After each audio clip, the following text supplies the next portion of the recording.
Kita semua maklum bahawa Rusia dan China bersama-sama dengan Iran dalam konflik ini. Cuma ramai yang menimbulkan persoalan, kenapa Rusia dan China tak bantu Iran sekarang ini? Saya menjangkakan bahawa Rusia dan China ini sedang menunggu fasa yang kedua ini. Kalau fasa yang kedua ini, Iran boleh bertahan dan boleh memberikan kesan yang besar kepada Israel dari sudut serangan-serangan dan juga ke atas Amerika Syarikat, maka akan masuk fasa yang ketiga lebih bahaya dan boleh menjurus kepada perang dunia yang akan mengakibatkan pertemuan antara kuasa-kuasa besar dunia.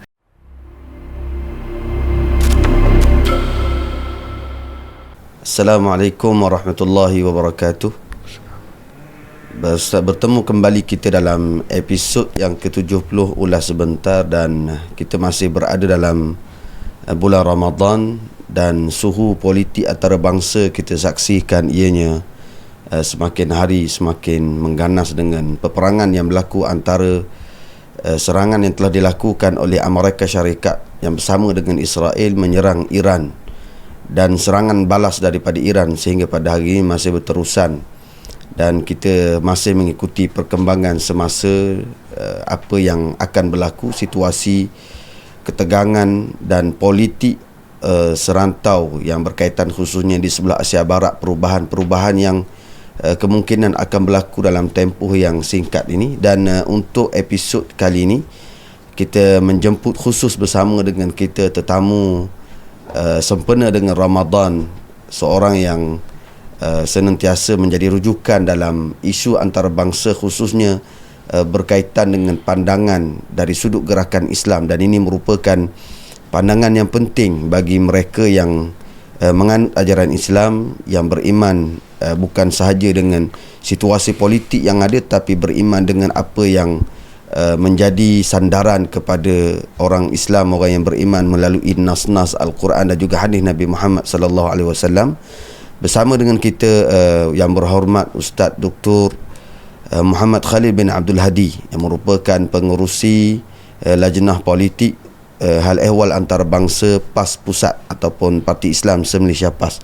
Selamat datang Yang Berhormat Doktor dalam studio Ulas Sebentar. Alhamdulillah. Jadi insya-Allah kita akan cuba untuk berkongsi pandangan khususnya apa yang akan dibawakan oleh Al-Fadhil Doktor di atas isu yang berlaku pada hari ini, sebab kita nak melihat dari beberapa sudut pandang yang agak berbeza ataupun satu sudut pandang yang penting berbanding dengan ulasan politik antarabangsa di atas geopolitik semata-mata. Tapi kita nak menyaksikan juga pandangan secara dekat berkaitan dengan Iran, khususnya kita maklum Al-Fadhil Ustaz Doktor sentiasa bersama dalam isu ini, bahkan mempunyai hubungan yang rapat dengan semua pihak, sama ada di Malaysia ataupun mereka yang berada di Asia ataupun mereka yang berada di sebelah Asia Barat, termasuklah daripada Iran dan negara serantau itu, insya-Allah. Jadi kita naklah secara basic apakah situasi dan perkembangan yang berlaku pada hari ini, khususnya dalam tempoh 3-4 hari ini peperangan yang berlaku antara Iran dan juga Amerika serta Israel. Sebab kita tengok dalam banyak maklumat-maklumat yang ada ni campur, maknanya di kalangan orang-orang muda di kalangan kita ni banyak yang cuba untuk mencari maklumat yang tepat sebaiknya apa yang berlaku. Sebabnya maklumat yang ada dalam internet ni kita menyaksikan banyak sebelah berat sebelah, ataupun kadang daripada ni melampau dari sudut pemberitaan. Jadi kita nak tahu situasi keadaan sekarang secara ringkas untuk kita masuk kepada gambaran-gambaran yang lebih khusus dalam isu ini. Okay. Bismillahirrahmanirrahim. Assalamualaikum warahmatullahi wabarakatuh. Kepada semua penonton, yang pertamanya saya ucap terima kasih kepada moderator Ustaz Abdul Rahman Cik Mat dan tim dalam podcast Ulas Sebentar kerana memberi ruang kepada saya untuk bersama-sama pada hari ini bagi mengulas tentang isu semasa yang sangat hangat dan menjadi perhatianlah kepada seluruh rakyat Malaysia, bahkan seluruh masyarakat antarabangsa, iaitu peperangan yang sedang berlangsung di Timur Tengah antara Amerika bersama dengan Israel yang menyerang Republik Islam Iran. Kalau kita lihat kepada kenyataan pertama Donald Trump, Presiden Amerika Syarikat, dalam mengisytiharkan perangnya ke atas Iran pada 28 Februari yang lepas, beliau mengatakan bahawa peperangan ini akan berlangsung secara singkat. Beliau meletakkan tempohnya 4 hari sahaja. Apabila kita menganalisa kenyataan tersebut dan dengan apa yang berlaku di lapangan pada hari ini, saya boleh merumuskan bahawa peperangan yang sedang berlangsung ini akan berlaku sekurang-kurangnya 3 marhalah ataupun 3 fasa. Fasa yang pertamanya ialah fasa 4 hari yang disebutkan tadi. Jadi fasa ini telah berlalu. Hari ini 5 Mac, hari ini 4 Mac. Fasa ini telah berlalu. Di mana dalam fasa ini Amerika dan Israel meletakkan satu target ataupun jangkaan bahawa Iran akan runtuh dengan kematian Syahid Ayatullah Ali Khamenei. Maka rakyat Iran akan bangkit, kemudian akan menjatuhkan kerajaan dan akan digantikan dengan kerajaan baru yang menjadi boneka kepada Amerika Syarikat dan Israel, sebagaimana yang berlaku di Venezuela. Tetapi apa yang menarik dalam fasa yang pertama ini tidak berlaku sebagaimana yang dijangka oleh mereka. Dan ini sangat mengejutkan, khususnya apabila kita melihat respon daripada Iran. Yang pertamanya dari segi politik, setelah matinya Syahid Ayatullah Ali Khamenei, maka dengan cepat pihak Iran telah mengumumkan siapakah yang bakal menggantinya. Dan hari ini ataupun dalam tempoh beberapa hari lagi akan diumumkan siapakah penggantinya. Apa yang penting ialah telah ditetapkan siapakah yang akan mengemudi negara apabila ketiadaan Ayatullah Ali Khamenei yang merupakan mursyid ataupun penasihat kepada Iran, dalam masa yang sama mempunyai kuasa eksekutif dalam memberikan arahan kepada tentera, khususnya pengawal revolusi Iran. Jadi jawatan ini telah diambil oleh Ali Larijani. Itu dari segi politik. Dan juga kita melihat respon daripada rakyat Iran sendiri tidak berlaku sebagaimana yang dijangka. Apabila majoriti rakyat Iran menunjukkan bahawa mereka bersama-sama dengan kepimpinan untuk mempertahankan negara. Jadi kita boleh rumuskan dalam fasa yang pertama ini Amerika Syarikat dan Israel gagal. Dan kita akan melihat apa yang bakal berlaku dalam fasa yang kedua. Semalam Donald Trump dan juga kepimpinan Amerika Syarikat, termasuk Setiausaha Negara dan juga Setiausaha Perang, dan disambut oleh kenyataan daripada pimpinan Israel mengatakan bahawa peperangan ini akan berlangsung 4 hingga 5 minggu. Jadi kita sekarang ini telah masuk kepada fasa yang kedua.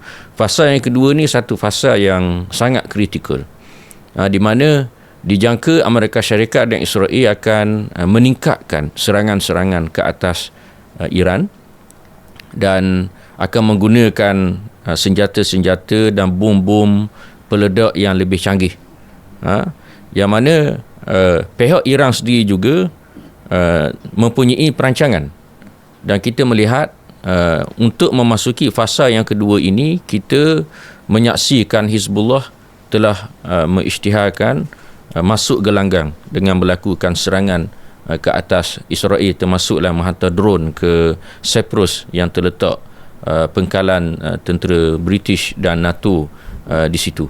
Jadi dalam fasa yang kedua ini adalah satu fasa yang kritikal, dan dijangka Iran sendiri akan menggunakan roket-roket yang lebih canggih untuk menghadapi fasa ini. Dan jika sekiranya Iran berjaya mempertahankan diri dan meningkatkan serangan dan tidak berganjak pada fasa ini, dijangka ia akan memberi masalah yang besar kepada Amerika Syarikat dan Israel untuk meneruskan fasa yang berikutnya. Di samping kita akan melihat tekanan daripada rakyat Amerika, termasuklah masyarakat antarabangsa, dan hari ini kita sedang menyaksikan bukan lagi bunga-bunga, tetapi makin meningkat hatta daripada kalangan rakyat Amerika sendiri, termasuk daripada kalangan parti Republican yang merupakan parti Donald Trump, apatah lagi Demokrat yang sudah tentu tidak bersetuju dengan keputusan yang diambil, yang telah lari daripada sistem politik Amerika, yang mana sepatutnya sebelum dilakukan mana-mana serangan ke atas negara luar mestilah diluluskan oleh Kongres. Jadi Donald Trump membuat keputusan sendiri, dan hari ini didedahkan bagaimana keputusan tersebut sebenarnya daripada Israel. Jadi ini akan meningkatkan kemarahan rakyat Amerika lah terhadap kepimpinan Donald Trump. Dan juga kita menyaksikan masyarakat antarabangsa sendiri telah mula mempersoal dan juga mengecam serangan yang dilakukan. Antaranya ialah kenyataan daripada Perdana Menteri Kanada dan juga Sepanyol yang mengambil sikap tidak membenarkan mana-mana pengkalan tenteranya digunakan untuk melancarkan serangan ke atas Iran. Jadi kita sedang berada pada fasa yang sangat penting lah dalam peperangan yang sedang berlangsung pada hari ini.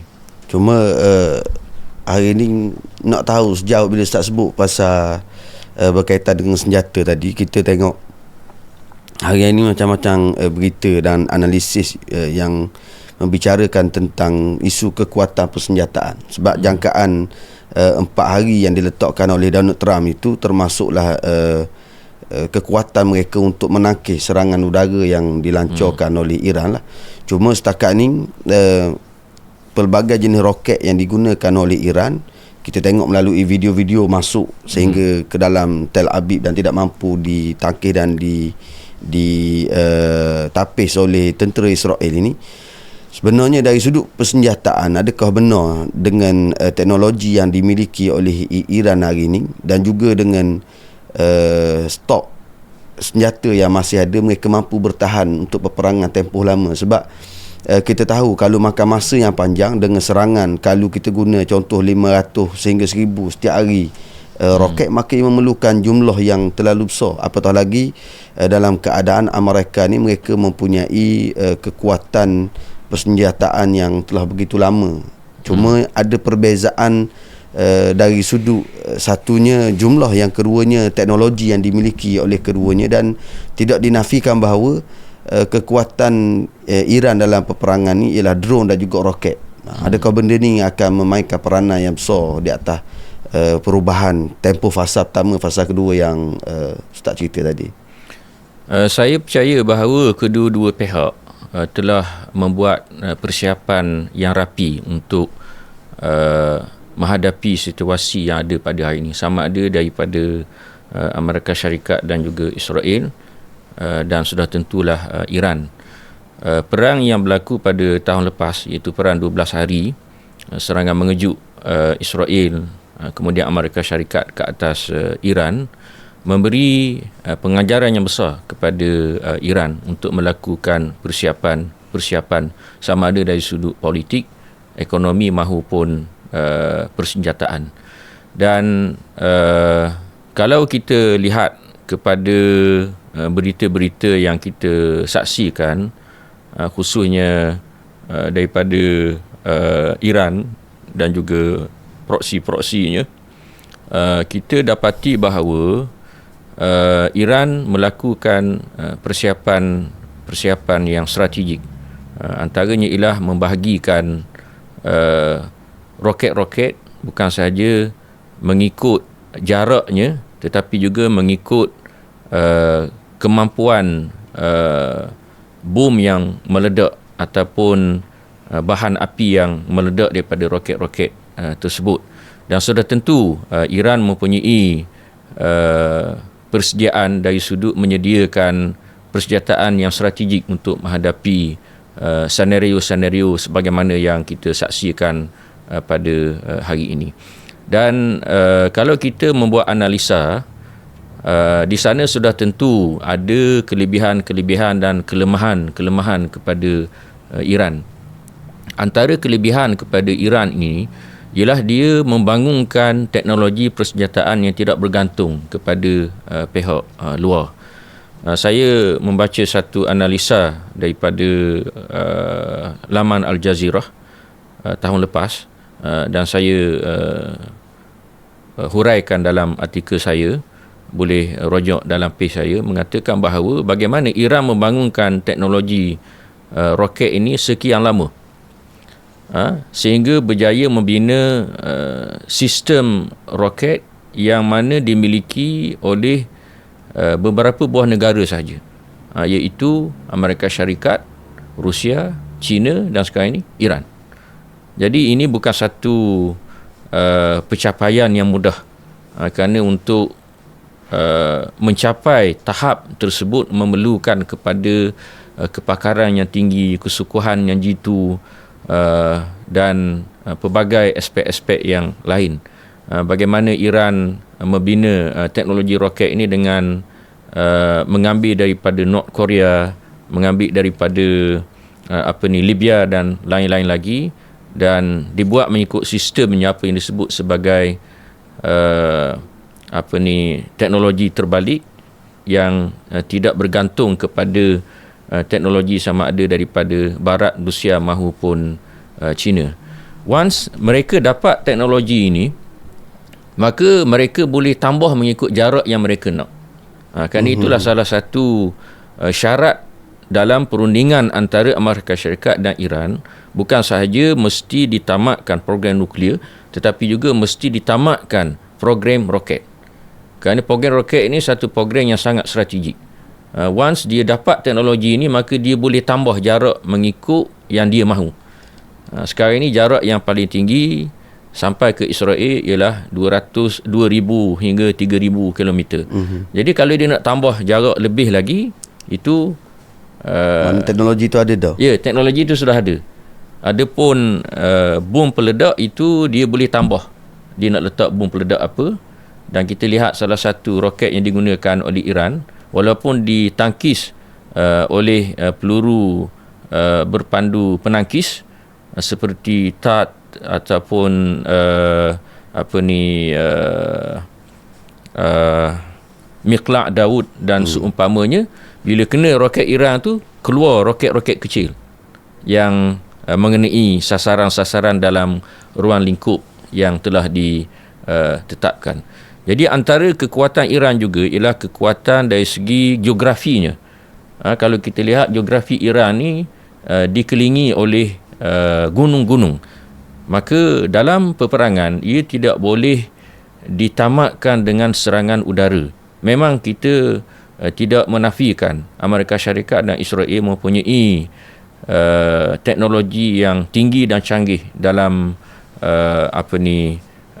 persenjataan udara, seperti jet pejuangnya, B2, F-22 dan bermacam-macam F lagi, kemudian satelitnya dan seterusnya. Namun begitu, peperangan kuno dan moden ia tidak boleh tamat dengan kemenangan dengan serangan udara. Kalau dulu dengan menjanik, sekarang ini dengan bermacam-macam teknologi canggih, roket, jet pejuang dan seumpamanya.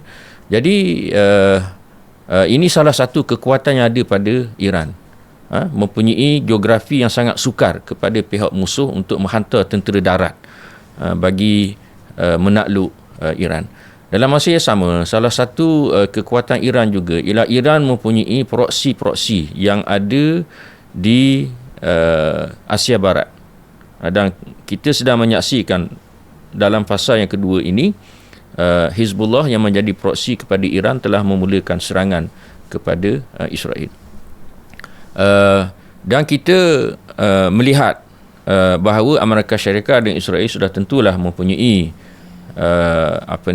kekuatan-kekuatan juga sebagaimana Iran mempunyai kekuatan-kekuatan, dan mereka akan menggunakan kekuatan tersebut dengan semaksimal mungkin untuk mencapai target yang telah ditetapkan.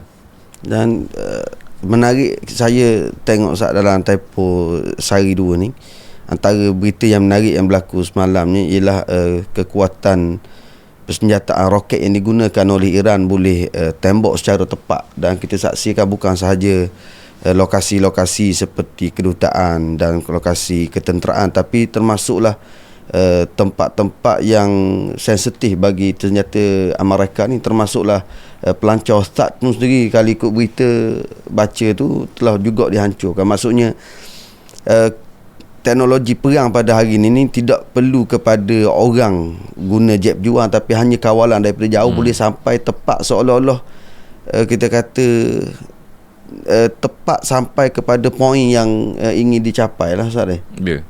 Dan cuma yang menarik Ustaz sebut tadi dalam berkaitan dengan pengisytiharan dan juga serangan yang dilakukan oleh mereka serta Israel kepada Iran ni, yang meletakkan arahan ataupun yang membuat keputusan supaya berlaku serangan ke atas Iran ni adalah Israel, bukannya daripada Amerika sendiri. Dan kita juga tengok bahawa Iran sejak daripada dulu mereka memang sebut bahawa mereka nak menyerang Israel, dan hari ni baru berlaku lah kita tengok. Dan saya rasa kemungkinan perang yang berlaku hari ni jauh lebih besar berbanding dengan perang yang berlaku pada 12 hari yang lalu. Dan dari sudut apa yang saya tengok sekarang ni, peperangan yang berlaku ni akan bawa kepada setara mana skala yang akan berlaku, dan mengapa Israel yang menjadi tuan kepada keputusan yang dilakukan oleh Donald Trump. Yang pertamanya, kita perlu melihat konflik yang sedang berlaku pada hari ini secara big picture, secara kerangka yang luas. Bukan sahaja melibatkan program nuklear Iran dan juga teknologi persenjataan yang dimiliki oleh Iran, pertemuan antara Iran dan Amerika Syarikat, Iran dan Israel, ia sebenarnya lebih besar daripada itu lagi. Dari segi geopolitik, ia melibatkan agenda baharu imperialisme Barat yang telah bermula sejak daripada sebelum Perang Dunia yang pertama, kemudian Perang Dunia kedua, dan sekarang ini kita akan memasuki satu fasa baharu. Yang keduanya ialah gerakan Zionis, di mana kedua-dua entiti ini bergabung antara satu sama lain untuk mencapai matlamat yang telah digariskan. Bagi imperialisme Barat, matlamatnya ialah dari sudut ekonomi. Mana-mana kuasa yang menguasai ekonomi, maka akan menguasai dunia. Dalam ekonomi ini, ia ada alat-alatnya. Alat yang paling penting kepada ekonomi ialah tenaga. Jadi kita bercakap hari ini ialah petrol, gas, kemudian yang baru ini ialah REE. Kemudian gerakan Zionis, mereka mempunyai matlamat dari sudut agama. Kerana itulah peperangan yang sedang berlaku pada hari ini, kita perlu melihat dengan kacamata agama. Zionis sebenarnya yang menguasai Amerika Syarikat. Kerana itulah dalam round pertama yang saya sebutkan tadi, telah diakui oleh setiausaha luar Amerika Syarikat bahawa Israel yang mengarahkan peperangan ini. Dan isu ini sebenarnya sedang hangat dibicarakan di Amerika Syarikat pada hari ini, kerana ia tidak berkait dengan kepentingan Amerika. Ia berkait dengan kepentingan Israel. Jadi kita umat Islam sepatutnya sudah kena sedarlah dengan apa yang berlaku.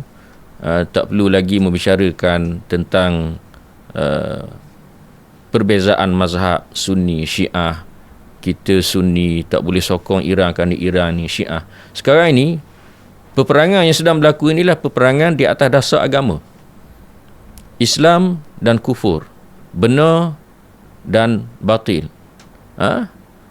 Dan kita sedang melalui satu keadaan yang sangat runcing sebenarnya. Jadi kita lihat bagaimana Israel sendiri telah mengumumkan serangan ini. Yang pertamanya berlaku pada hari Sabtu 28 Februari yang lepas. Hari Sabtu ini ialah hari kemuliaan kepada orang Yahudi. Dan hari tersebut ialah salah satu daripada hari perayaan Yahudi, hari Burim, yang merupakan satu hari perayaan Yahudi yang sangat penting kepada mereka. Dan Israel sendiri telah mengumumkan bahawa peperangan ini di atas nama Zair al-Assad, di mana satu nama yang diambil daripada kitab Taurah. Dan juga kita menyaksikan, bukan lagi menjadi satu rahsia umum, bahawa peperangan yang berlaku ini adalah satu peperangan untuk merubah kembali peta dunia, khususnya di Asia Barat, bagi mencapai matlamat dua entiti yang disebutkan tadi. Mengikut pengamatan saya, dalam sejarah kedua-dua entiti ini, sehinggalah tertubuhnya Israel tahun 1948 dan sehinggalah pada hari ini, ia berlaku mengikut perancangan sebanyak 3 fasa. Fasa yang pertama telah berlalu. Fasa yang pertama ialah fasa an-nash'ah, fasa pembentukan. Fasa pembentukan ini berlaku selepas daripada penubuhan gerakan Zionis pada abad yang ke-18 Masihi oleh Theodor Herzl. Kemudian mereka bergabung dengan imperialisme barat ketika itu, dipimpin oleh Great Britain, Perancis dan lain-lain lagi. Di mana fasa yang pertama ini berlaku sebelum Perang Dunia yang pertama, sehinggalah tertubuhnya Israel pada tahun 1948. Itu fasa yang pertama. Jadi fasa yang kedua bermula daripada 1948 sehinggalah sekarang ini. Sehinggalah sekarang ini. Dalam 1948 hingga sekarang ini, ia pada pandangan saya lah, mengikut apa yang saya baca dan apa yang saya perhatikan, ialah fasa at-takwin, fasa untuk menjaga dan memastikan negara Israel yang dibentuk itu mestilah dipelihara dan tidak dibenarkan sama sekali untuk runtuh. Bagaimana caranya? Dari segi politik, maka mereka telah membentuk United Nations. Kerana itulah negara-negara yang dibentuk selepas daripada Perang Dunia yang kedua ialah negara-negara yang dibentuk dengan tujuan, khususnya di Asia Barat, untuk menjaga kepentingan Israel. Dari sudut persenjataan, Israel diberikan senjata yang paling canggih. Dibenarkan untuk memiliki bom nuklear. Dan dibenarkan untuk membangunkan teknologi-teknologi yang diharamkan oleh pertubuhan antarabangsa. Tapi bagi Israel boleh. Adapun negara-negara Arab yang ada di keliling Israel tidak dibenarkan untuk membangunkan teknologi persenjataan sendiri. Tapi mesti dibeli daripada Amerika Syarikat, daripada Barat, dan mesti negara-negara tersebut dibina pengkalan-pengkalan Amerika Syarikat untuk menjaga supaya negara Israel ini terpelihara dan selamat. Dan mana-mana negara-negara Arab ini yang boleh memberi ancaman mesti dihapuskan. Kerana itulah Iraq dihapuskan, Libya dihapuskan. Namun apa yang berlaku ialah di luar jangkaan. Apabila berlakunya revolusi Islam Iran tahun 1978 dan sehinggalah terbentuknya Republik Islam Iran, di mana Iran telah berjaya membina sistem politik yang tersendiri dan berjaya membina teknologi persenjataan sebagaimana yang saya sebutkan tadi, yang tidak mengikut orbit yang telah dicaturkan oleh imperialisme barat Amerika Syarikat dan juga Israel. Jadi kita sekarang ini, pada pengamatan saya, Israel akan memulakan fasa yang ketiga. Fasa yang ketiga ialah fasa at-tawassu', perluasan. Kerana itulah sebelum berlakunya perang 28 Februari yang lepas, ada beberapa kenyataan yang saya petik daripada Donald Trump. Donald Trump telah membuat satu kenyataan dalam satu sidang media. Dia berada di meja di Rumah Putih, atas meja di Rumah Putih. Dia kata Asia Barat seluas meja saya, Israel titik ini. Jadi tidak cukup dengan titik ini kepada Israel, mesti diluaskan lagi wilayahnya. Itu satu. Yang keduanya ialah kenyataan daripada Mike Huckabee, Duta Amerika Syarikat ke Israel, dalam kenyataannya sebelum serangan 28 Februari. Tak silap saya sehari ataupun 2 hari sebelum tu.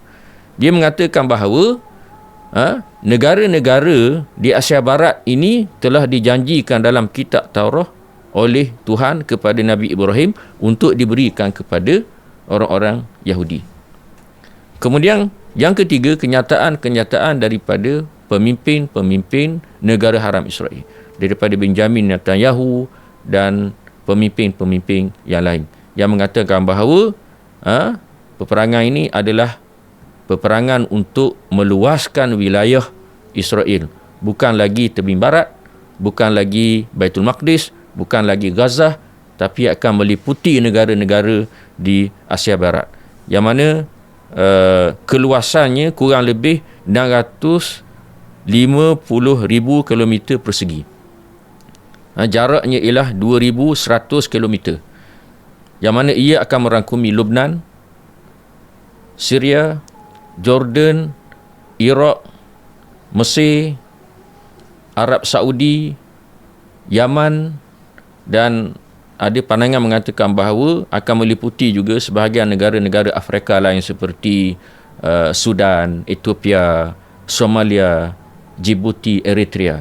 Kerana mengikut mereka, negara-negara Afrika yang saya sebutkan tadi adalah tempat lombong Nabi Sulaiman, lombong emas Nabi Sulaiman. Lombong emas milik Nabi Sulaiman. Jadi mereka kata ini kerajaan Nabi Sulaiman, jadi ini kawasan-kawasan lombong emas Nabi Sulaiman, mengikut dakwaan mereka lah. Jadi secara khulasahnya ialah peperangan yang sedang berlaku ini adalah peperangan agama. Kita umat Islam kena sedar dengan apa yang berlaku. Saya rasa PAS, Parti Islam Malaysia PAS, mempunyai hubungan yang rapat dengan Iran sejak daripada zaman revolusi. Antara perkara yang timbul dalam masyarakat Islam pada hari ini, dan saya rasa bukannya di Malaysia sahaja, bahkan benda ini timbul di dalam masyarakat Islam secara umum, di negara barat, negara Arab dan sebagainya. Antara masalah bila orang nak menyokong Iran ini ialah berkaitan dengan pegangan mereka. Yang pertamanya Syiah lah. Yang keduanya antara isu yang besar yang menjadi kegusaran orang nak menyokong isu Iran ni, apa yang berlaku di Syria, sejarah bagaimana Iran masuk campur apa yang berlaku di Syria dalam pertahankan Bashar Assad dan sebagainya. Dan dari sudut kacamata gerakan Islam sendiri, khususnya Parti Islam Malaysia PAS, kita tahu dalam kenyataan yang dikeluarkan oleh Presiden sendiri pun menyokong Iran atas apa yang berlaku bahkan sebelum daripada ni.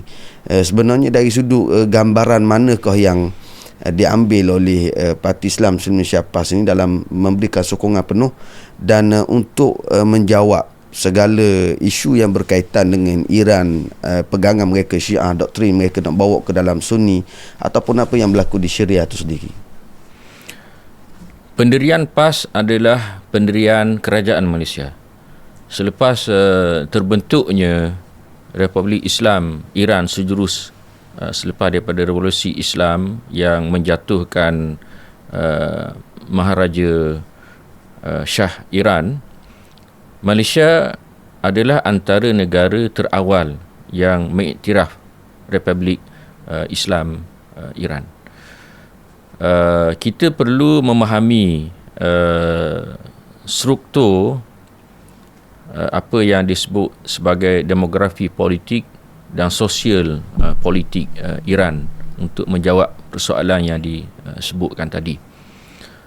Kerajaan yang dibentuk selepas daripada kejatuhan kerajaan Shah adalah kerajaan yang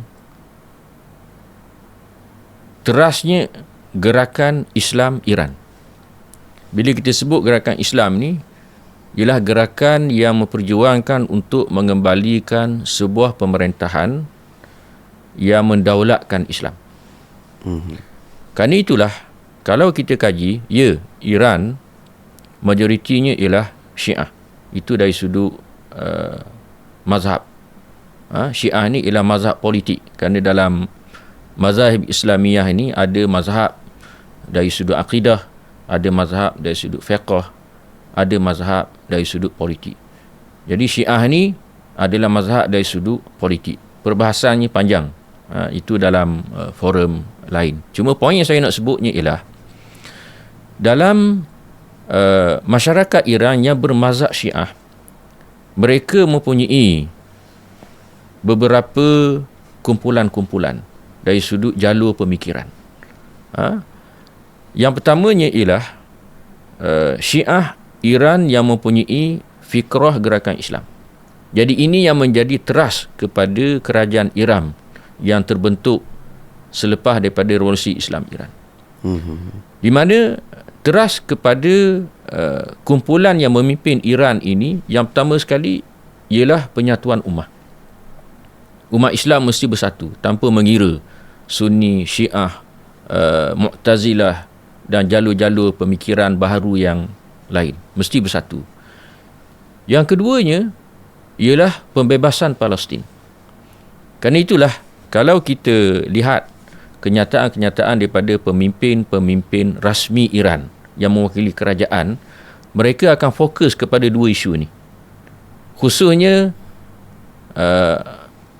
Ayatullah Khomeini dan juga almarhum Syahid Ayatullah Ali Khamenei. Penonton-penonton boleh saksikan dalam YouTube kenyataan-kenyataannya, sama ada secara bertulis ataupun ucapan. Dia fokus dua perkara ini, penyatuan ummah dan pembebasan Palestin. Di mana Iran meletakkan ia menjadi teras kepada negara. Bila menjadi teras kepada negara ini, maknanya bajet tidak ada limit. Contoh, kalau kita compare dengan negara kita, apa teras kepada negara kita? Islam, agama, persekutuan, raja berperlembagaan, bahasa Melayu, kemudian hak-hak Melayu Bumi Putera. Jadi benda yang jadi teras kepada negara, maka bajet tidak ada limit. Jadi dalam negara Iran yang terbentuk meletakkan pembebasan Palestin adalah teras kepada negara, maka tidak ada limit. Justru kita melihat semenjak terbentuknya Republik Islam Iran, Iran memberikan sumbangan kepada kumpulan-kumpulan yang berjuang untuk membebaskan Palestin tanpa limit dan tanpa mengira apakah background kumpulan tersebut.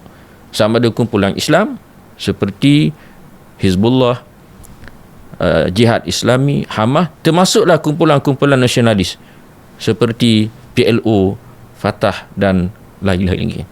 Jadi itu kita perlu faham struktur negara Iran. Dan di sana terdapat kumpulan Syiah Iran yang tidak mempunyai fikrah gerakan Islam. Jadi mereka inilah yang bertembung dengan kumpulan yang menguasai negara Iran. Mereka inilah yang kita letak kumpulan tradisional lah, yang bercakap soal kena seba mazhab Syiah dan seumpamanya. Jadi yang menguasai negara Iran, sebagaimana saya sebutkan tadi, mereka tidak ada fikrah itu. Dan mereka pun mempunyai konflik dalaman sesama mereka. Kalau sahabat-sahabat penonton yang boleh menguasai bahasa Arab, saya cadang dan saya sarankan supaya melihat dan menyaksikan interview antara TV Al Jazeera dengan seorang penasihat politik daripada Palestin yang menetap di Iran lebih daripada 20 tahun. Namanya ialah Abdul Qadir Faiz, di mana rakaman interview ini boleh disaksikan dalam YouTube lebih daripada 2 jam.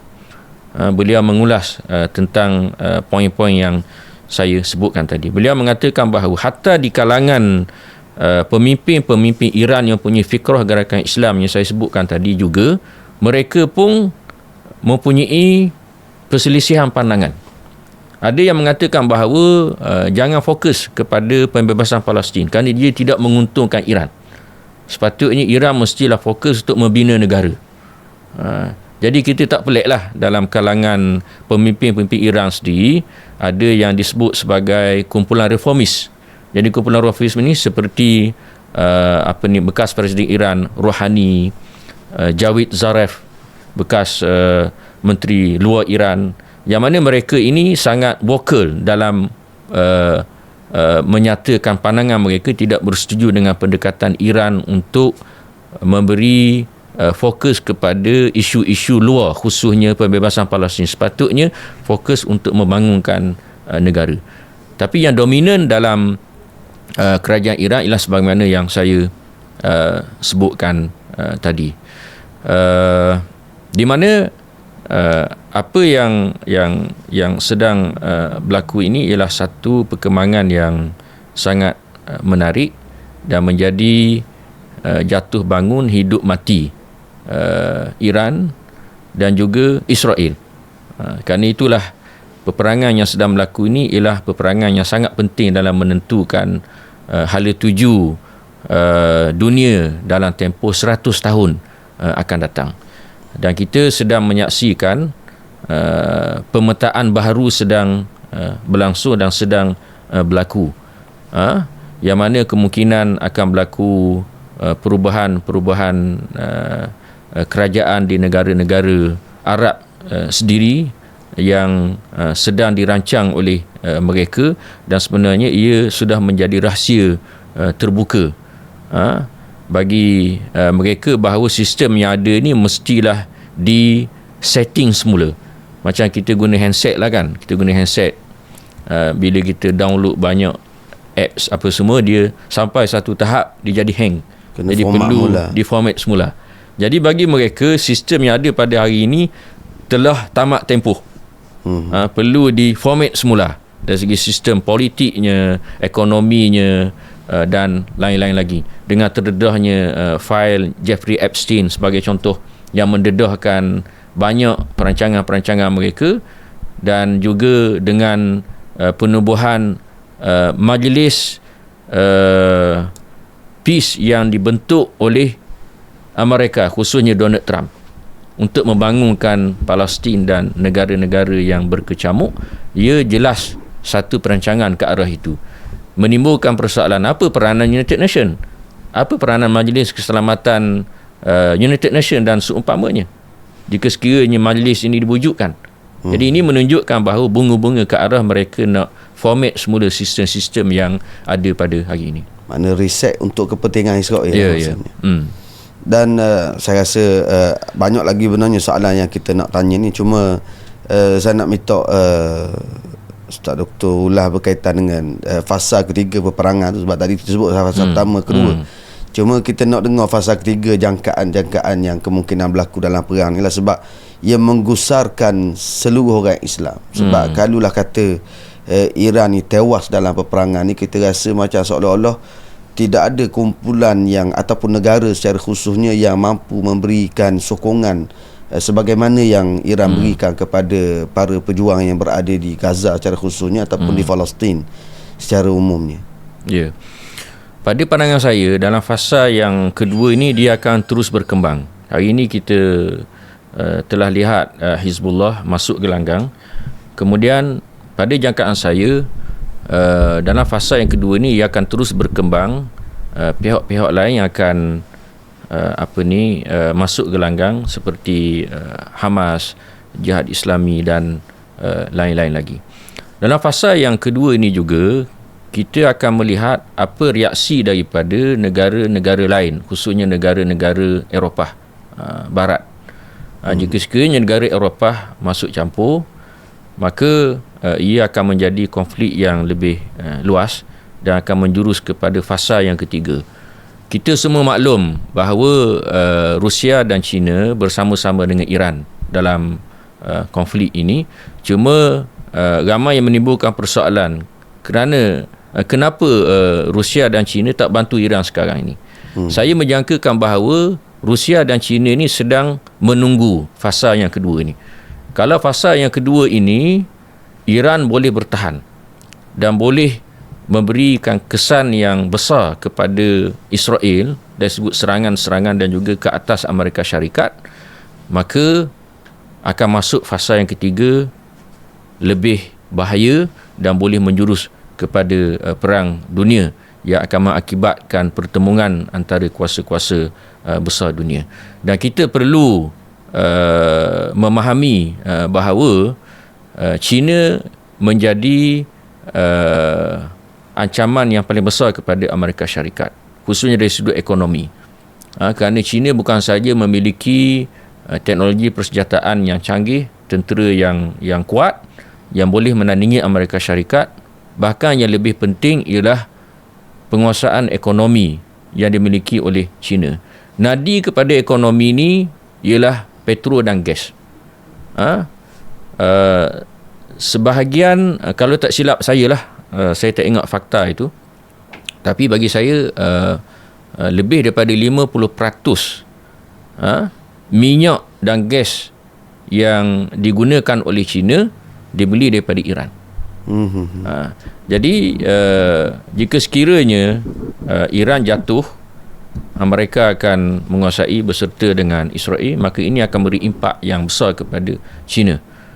Kerana itulah China sedang melihat apakah tindakan-tindakan yang perlu dilakukan. Dan kita menyaksikan apabila Iran mengambil sikap untuk menutup Selat Hormuz. Selat Hormuz ni jaraknya kurang lebih 50 km. Jadi Iran mengatakan bahawa mana-mana kapal tidak boleh lalu kecuali China. China masih dibenarkan untuk lalu. Kerana telah ada perjanjian antara China dan juga Iran. Jadi saya percaya bahawa fasa yang sedang berlangsung ini adalah fasa yang penting, yang sama-sama kita kena ikuti. Dalam konteks kita umat Islam, sudah tentulah harapan kita kepada Iran, dan kita memberikan sokongan kerana Iran adalah satu-satunya negara Islam yang berani untuk berdepan dengan imperialisme Barat Amerika Syarikat dan juga rejim negara haram Israel. Dan kita perlu mengetepikan perbezaan mazhab. Sokongan kita kepada Iran dari sudut politik. Kita tidak bersetuju dengan mazhab Syiahnya, itu tajuk lain. Tapi dari segi politik kita bersetuju kerana Iran sanggup berdepan dengan Israel yang melakukan kezaliman ke atas saudara-saudara kita di Palestin. Sudah tentulah ada isu-isu yang timbul, contohnya sikap Iran ke atas Syria di zaman Bashar al-Assad. Pada pandangan saya, kita boleh tidak bersetuju dengan sikap tersebut yang menyebabkan kematian ramai rakyat Syria. Satu kesalahan dari sudut strategi politik dan ketenteraan yang dibuat alasan ialah kerana untuk menjaga laluannya bagi memberikan sokongan kepada proksi-proksinya di Syria dan juga di Lubnan. Namun begitu, tidaklah sampai tahap kena bersama-sama dan bersekongkol dalam pemunahan rakyat Syria. Mungkin kita tidak boleh bersetuju dalam masalah itu, tapi mereka mempunyai alasan-alasan yang saya sebutkan tadi. Jadi itu cerita lalu. Sekarang ni kita buka cerita baru. Cerita baru ini, kita umat Islam mestilah bersatu. Dan kita melihat bagaimana kenyataan-kenyataan daripada pemimpin-pemimpin dan juga para ulama secara langsung dan tidak langsung. Syekh Hamad At-Tayyib, Syekhul Azhar, menyatakan bahawa kita mestilah bersatu tanpa mengira mazhab dalam menyokong dan mendukung isu Palestin. Dan juga Syekh Muhammad Ad-Dadu, seorang ulama yang terkenal, menyatakan pendirian yang sama. Termasuk Syekh Ar-Raisuni, bekas pengerusi Ittihad Ulama Sedunia, mengatakan pandangan yang sama. Dari segi pendirian negara-negara Islam pula, secara tidak langsung kita melihat wujudnya persefahaman antara negara Arab Saudi, Pakistan, Mesir dan juga Turki. Kerana mereka tahu jika sekiranya Iran jatuh, mereka akan menjadi sasaran yang seterusnya. Sebagai contoh, kita lihat bagaimana sikap yang diambil oleh Mesir dalam persidangan Parlimen Mesir baru-baru ini, bagaimana ahli-ahli Parlimen Mesir bangkit menyatakan sokongan kepada Iran.